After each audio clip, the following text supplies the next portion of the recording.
इमरान खान को, असद उमर साहब को शर्म नहीं आई? थोड़ा सा एहसास चीनी हुकूमत को आया और चीन ने पाकिस्तान की मदद की और 5 लाख डोजेस इमदाद के तौर पर पाकिस्तान को दी जा रही है। इमदाद के तौर पर इंपोर्ट नहीं की गई। और मैं इसलिए जोर दे रहा हूं इस बात पे कि आज से कोई तकरीबन 2.5 महीने पहले इन्होंने वफाकी काबीना से पैसों की मंजूरी कराई थी। इन लोगों को मैं बताना चाहूंगा कि मुराद अली शाह साहब पाकिस्तान पीपल्स पार्टी के वजीर आला हैं। पाकिस्तान पीपल्स पार्टी को इस सूबे की आवाम ने रिकॉर्ड मैंडेट दिया है और मुराद अली शाह साहब इन धमकियां आमेज गुफ्तगू से, रवैये से पीछे नहीं हटने वाले।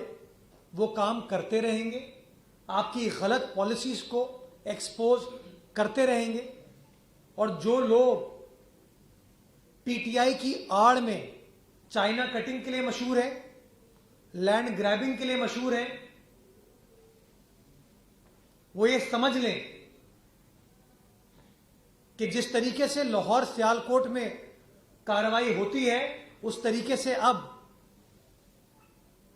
कार्रवाई इस सूबे में भी की जाएगी। YouTube पर गुगली टीवी देखने के लिए youtube.com की सर्च बार में गुगली टीवी टाइप करें। गुगली टीवी के पेज पर सुर्ख रंग के सब्सक्रिप्शन वाले बटन पर क्लिक करना ना भूलिए। YouTube पर अपलोड होने वाली वीडियो से बाखबर रहने के लिए बेल आइकॉन पर क्लिक कीजिए। आपको हर नई आने वाली वीडियो के बारे में नोटिफिकेशन मौसूल हो जाएगा।